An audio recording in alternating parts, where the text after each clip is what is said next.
புதுச்சேரி நகர பகுதிகளில் உள்ள சிறிய கடைகளில் குட்கா கஞ்சா உள்ளிட்ட போதைப் பொருட்கள் விற்பதாக புதுச்சேரி பெரிய கடை காவல் நிலையத்திற்கு புகார் வந்தது. அதன் அடிப்படையில் காவல் ஆய்வாளர் ஜெயசங்கர் மற்றும் உதவி ஆய்வாளர் முருகன் தலைமையிலான போலீசார் காந்தி வீதி, மிஷன் வீதி, ஆம்பூர் சாலை, அண்ணா சாலையில் உள்ள கடைகளில் தீவிர சோதனை மேற்கொண்டனர். மேலும் கஞ்சா, குட்கா உள்ளிட்ட போதைப் பொருட்கள் விற்பனை செய்தால் கடுமையான நடவடிக்கை எடுக்கப்படும் என எச்சரிக்கை விடுத்தனர். தேனி மாவட்டம் தேனி காவல் நிலைய எல்லைக்குட்பட்ட பகுதியைச் சேர்ந்தவர் அஜித். இவர் அதே பகுதியில் உள்ள 15 வயது சிறுமியை திருமண ஆசை வார்த்தை கூறி குழந்தை திருமணம் செய்த குற்றத்திற்காக இவர் மீது குழந்தை திருமண தடுப்பு சட்டத்தின் கீழ் மற்றும் போக்சோ சட்டத்தின் கீழ் வழக்கு பதிவு செய்யப்பட்டது.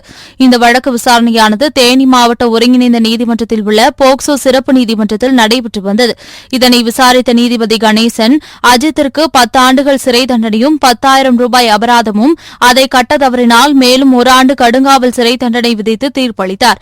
மேலும் குழந்தைகளை பாலியல் குற்றங்களில் இருந்து பாதுகாக்கும் திருத்த சட்டத்தின் அடிப்படையில் 10 ஆண்டுகள் கடுங்காவல் சிறை தண்டனை, 10,000 ரூபாய் அபராதமும், அதை கட்ட தவறினால் மேலும் 1 வருட கடுங்காவல் சிறை தண்டனை என 2 பிரிவுகளில் தண்டனை விதித்து உத்தரவிட்டார்.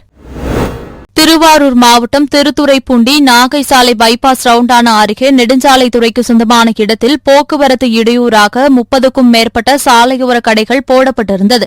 இதனை அகற்றக் கோரி நெடுஞ்சாலைத்துறையினர் ஏற்கனவே அறிவித்திருந்தனர். கடைகளை அகற்ற காலக்கெடு வழங்கப்படும். கடைகள் அகற்றப்படாததால் நெடுஞ்சாலைத்துறை இளநிலை பொறியாளர் ரவி, மண்டல துணை வட்டாட்சியர் ஜோதி பாசு ஆகியோர் சாலையோரம் ஆக்கிரமிப்பு செய்து போடப்பட்டிருந்த 30க்கும் மேற்பட்ட கடைகளை காவல்துறையினரின் பாதுகாப்புடன் அகற்றினர். தொடர்ந்து போக்குவரத்துக்கு இடையூறாக இப்பகுதிகளில் கடைகள் அமைத்தால் கடும் நடவடிக்கை எடுக்கப்படுவதோடு அபராதம் விதிக்கப்படும் என எச்சரிக்கை விடுத்தனர். கிருஷ்ணகிரி மாவட்டம் போச்சம்பள்ளி அடுத்த மேட்டு சூளக்கரை கிராமத்தைச் சேர்ந்த மேகநாதன் மற்றும் அதே கிராமத்தைச் சேர்ந்த அஜித்குமார் ஆகிய இருவரும் இருசக்கர வாகனத்தில் போச்சம்பள்ளி நோக்கி சென்று கொண்டிருந்தனர். அப்போது போச்சம்பள்ளி சிப்காட் அருகே உள்ள ஆலமரம் பேருந்து நிலையம் அருகே செங்கல் ஏற்றி வந்த டிராக்டர் எதிரே வந்த இருசக்கர வாகனத்தின் மீது மோதியதில் மேகநாதன் சம்பவ இடத்திலேயே உயிரிழந்தார். மேலும் படுகாயமடைந்த அஜித்குமார் தருமபுரி அரசு மருத்துவக் கல்லூரி மருத்துவமனையில் அனுமதிக்கப்பட்டுள்ளார். இந்த விபத்தை ஏற்படுத்திய டிராக்டர் ஓட்டுநர் தப்பியோடிய நிலையில் போலீசார் டிராக்டரை பறிமுதல் செய்து விபத்து குறித்து விசாரணை மேற்கொண்டு வருகின்றனர்.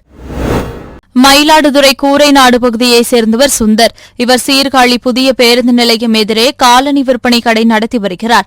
இந்நிலையில் இவரது கடையில் சீர்காழி அருகே மேலநாங்கூர் மாதா கோவில் தெருவைச் சேர்ந்த வழக்கறிஞர் இளையராஜா என்பவர் 3 நாட்களுக்கு முன்பு காலணி வாங்கி சென்றுள்ளார். அது நேற்று சிறிது கிழிந்ததால் அதனை மாற்றித்தர இளையராஜா கேட்டுள்ளார். அதற்கு சுந்தர் 3 நாட்கள் ஆகிவிட்டது, அதனை தைத்து தருவதாக கூறியுள்ளார். இதனால் இருவருக்கும் இடையே தகராறு ஏற்பட்டுள்ளது. இதனால் வழக்கறிஞர் இளையராஜா இதுகுறித்து அளித்த புகாரின் பேரில் சீர்காழி போலீசார் வர்த்தகர் சுந்தர் மீது வன்கொடுமை தடுப்பு சட்டம் உள்ளிட்ட 5 பிரிவுகளின் கீழும், கடை உரிமையாளர் அளித்த புகாரில் இளையராஜா மீது 4 பிரிவுகளின் கீழும் என இருவேறு வழக்குகள் பதிந்து விசாரணை மேற்கொண்டுள்ளனர்.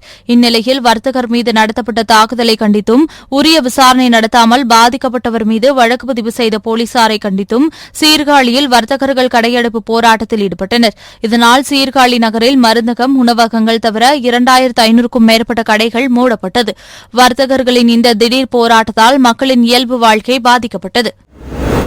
திருப்பூர் மாவட்டம் பல்லடத்தை அடுத்த சின்னையா கார்டன் பகுதியைச் சேர்ந்த ஹாரூன் பாஷா கோவை உக்கடத்தில் ஆட்டோ ஓட்டுநராக பணியாற்றி வருகிறார். இந்நிலையில் இவர் தனது நண்பர் காளிதாஸ் என்பவருடன் மதுபோதையில் பல்லடம் பேருந்து நிலையத்தில் இருந்தபோது அங்கு வந்த ஹம்சா என்ற திருநங்கையும் மதுபோதையில் ஹாரூன் பாஷாவுடன் வாக்குவாதத்தில் ஈடுபட்டுள்ளார். இருவருக்கும் இடையே வாக்குவாதம் முற்றிய நிலையில் ஆத்திரமடைந்த ஹாரூன் பாஷா தான் வைத்திருந்த கத்தியால் திருநங்கை ஹம்சாவின் தலையில் சரமாரியாக தாக்கிவிட்டு தப்பி சென்றுள்ளார். இதுகுறித்து தகவல் அறிந்து சம்பவ இடத்திற்கு வந்த பல்லடம் காவல்துறையினர் பலத்த காயங்களுடன் ரத்த வெள்ளத்தில் கிடந்த அம்சாவை மீட்டு சிகிச்சைக்காக பல்லடம் அரசு மருத்துவமனைக்கு அனுப்பி வைத்தனர். மேலும் தப்பி ஓடிய ஹாரூன் பாஷாவை கைது செய்து தலைமறைவாக உள்ள காளிதாஸ் என்பவரை தேடி வருகின்றனர். தென்காசி மாவட்டம் சங்கரன்கோவில் நகர் பகுதியில் அரசால் தடை செய்யப்பட்ட குட்கா பொருட்கள் அதிக அளவில் விற்பனை செய்யப்படுவதாக காவல்துறையினருக்கு ரகசிய தகவல் கிடைத்தது. இதனைத் தொடர்ந்து டிஎஸ்பி சுதீர் உத்தரவின் பேரில் தனிப்படை அமைத்து நகர காவல்துறையினர் நகர் முழுவதும் சோதனை மேற்கொண்டு வந்தனர். அப்போது சங்கரன்கோவில் கோமதிபுரம் 1ஆம் தெரு பகுதியில் உள்ள ஒரு கடையில் குட்கா பொருட்களை பதுக்கி வைத்து விற்பனை செய்து வந்தது தெரியவந்தது. இதனையடுத்து கடையில் மூட்டை மூட்டையாக பதுக்கி வைத்திருந்த சுமார் 1,50,000 ரூபாய் மதிப்பிலான 100 135 கிலோ புகையிலை உள்ளிட்ட போதைப் பொருட்களை பறிமுதல் செய்தனர். மேலும் குட்கா பொருட்களை விற்பனை செய்து வந்த தாய்வள்ளி மற்றும் மகன் சிவாவை கைது செய்து விசாரணை மேற்கொண்டு வருகின்றனர். வேலூர் மாவட்டம் காட்பாடி அடுத்த திருவலம் பகுதியைச் சேர்ந்தவர் பிரபு. இவர் காட்பாடி ஊராட்சி ஒன்றியத்துக்குட்பட்ட பல்வேறு கிராமங்களில் பஞ்சாயத்து கிளர்க்காக பணியாற்றி வருகிறார். தற்போது பொன்னை அடுத்த பாலேக்குப்பத்தில் பஞ்சாயத்து கிளர்க்காக பணியில் உள்ளார். இவர் வருமானத்திற்கு அதிகமாக 20 லட்சம் ரூபாய் வரை சொத்து சேர்த்ததாக வேலூர் மாவட்ட லஞ்ச ஒழிப்புத்துறையினர் வழக்கு பதிவு செய்துள்ளனர். இதனையடுத்து லஞ்ச ஒழிப்புத்துறையினர் காட்பாடி அடுத்த திருவலம் பகுதியில் உள்ள பஞ்சாயத்து கிளர்க் பிரபு வீட்டில் திடீர் சோதனை மேற்கொண்டனர். சுமார் 4 மணி நேரத்திற்கு மேலாக நீடித்த இந்த சோதனையில் வங்கி பரிவர்த்தனை மற்றும் சொத்து தொடர்பான ஆவணங்கள், பிரபுவின் வருமானம் தொடர்பான ஆவணங்களை கைப்பற்றியதாக கூறப்படுகிறது. இது தொடர்பாக மாவட்ட லஞ்ச ஒழிப்புத்துறையினர் தொடர் விசாரணை மேற்கொண்டு வருகின்றனர். தருமபுரி மாவட்டம் பாப்பிரெட்டிப்பட்டி அருகே உள்ள தென்கரை கோட்டை வளையாம்பாளையம் பகுதியைச் சேர்ந்தவர் அம்பிதுரை. இவரது மனைவி அனிதா. இவர்கள் தங்களுக்கு சொந்தமான நிலத்தில் கால்நடைகளுக்கு தேவையான தீவன பயிர்களை பயிரிட்டுள்ளனர். இவர்களின் நிலத்திற்கு அருகில் உறவினர் ரமேஷ் என்பவரின் நிலம் உள்ளது. இங்கு மக்காச்சோளம் பயிரிட்டுள்ள நிலையில் வனவிலங்குகள் சேதப்படுத்தாமல் இருக்க வயலை ஒட்டி இரும்பு கம்பி கட்டி அதில் மின்சாரம் பாய்ச்சியதாக கூறப்படுகிறது. இந்நிலையில் அனிதா தீவன பயிர்களுக்கு நீர் பாய்ச்சிவிட்டு வீட்டிற்கு சென்று கொண்டிருந்தபோது தெரியாமல் அந்த கம்பியை மிதித்ததால் மின்சாரம் பாய்ந்து சம்பவ இடத்திலேயே பரிதாபமாக உயிரிழந்தார். இதுகுறித்து தகவல் அறிந்து சம்பவ இடத்திற்கு சென்ற போலீசார் அனிதாவின் உடலை மீட்டு பிரேத பரிசோதனைக்காக அரூர் அரசு மருத்துவமனைக்கு அனுப்பி வைத்தனர். மேலும் இந்த சம்பவம் தொடர்பாக ரமேஷ் மீது வழக்கு பதிவு செய்து காவல்துறையினர் விசாரணை மேற்கொண்டு வருகின்றனர். தூத்துக்குடி மாவட்ட ஆட்சியர் லட்சுமிபதி உத்தரவின் பேரில் கோவில்பட்டி வருவாய்த்துறை மற்றும் ஆக்டிவ் மைண்ட்ஸ் தொண்டு நிறுவனம் இணைந்து கோவில்பட்டி ஸ்ரீ செண்பகவல்லி அம்மன் திருக்கோவில் வளாகத்தில் சாலையோரம் வசிக்கும் மக்களுக்கு தர்பூசணி, குடிநீர் பாட்டில் வழங்கப்பட்டது.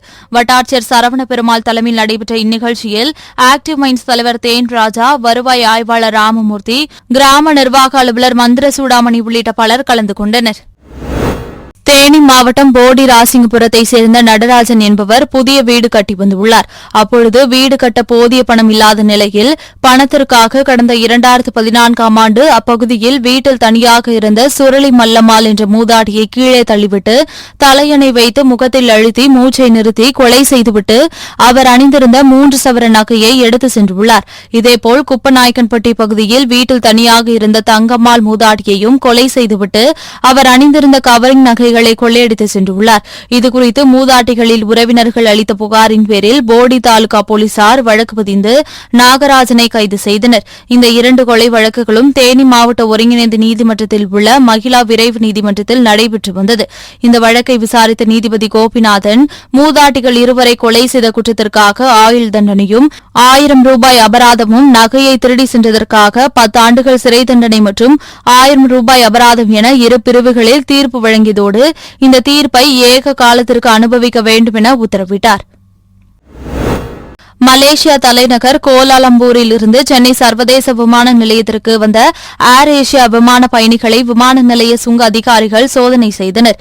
அப்போது கம்போடியா நாட்டிலிருந்து மலேசியா வழியாக வந்த பயணி ஒருவர் கொகைன் போதைப் பொருள் கடத்தி வந்தது தெரியவந்தது. இதனையடுத்து 35 கோடி ரூபாய் மதிப்புள்ள 3.5 கிலோ கொகைன் போதைப் பொருளை பறிமுதல் செய்து அந்த பயணியிடம் விசாரணை மேற்கொண்டு வருகின்றனர்.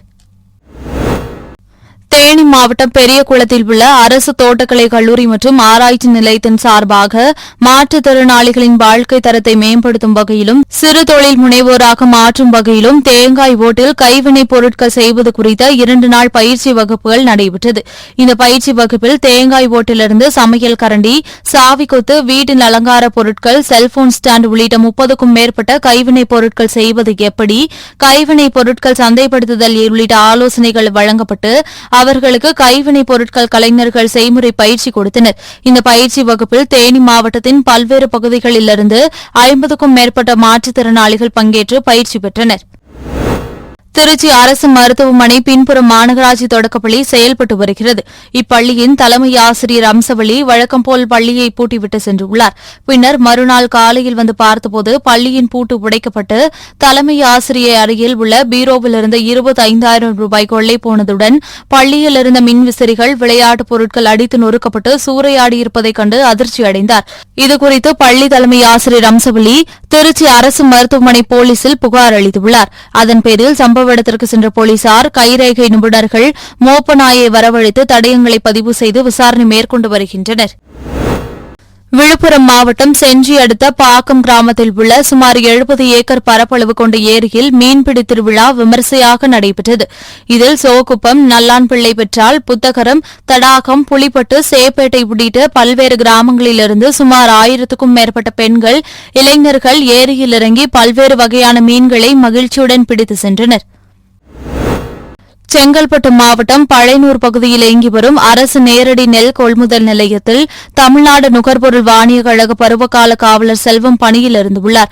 அப்போது ஆலப்பாக்கம் சக்தி நகர் பகுதியைச் சேர்ந்த மணி மற்றும் திருமணி இந்திரா நகர் பகுதியைச் சேர்ந்த பரமசிவம் ஆகியோர் பழையனூர் நேரடி கொள்முதல் நிலையத்திற்குள் அனுமதியின்றி அத்துமீறி உள்ளே நுழைந்து தாங்கள் இருவரும் சமூக ஆர்வலர்கள் கொள்முதல் நிலையத்தை ஆய்வு மேற்கொள்ள வேண்டும் என கூறியுள்ளனர். மேலும் விலைப்பட்டியல் குறிப்பு அட்டையை எடுத்து வர கூறி மிரட்டியதாக பொதுமக்கள் மத்தியில் அடிக்க முற்பட்டதுடன் ஒருமையில் பேசியதாகவும் கூறி செல்வன் அவர்கள் இருவர் மீது படாளம் காவல் நிலையத்தில் புகார் அளித்தார்.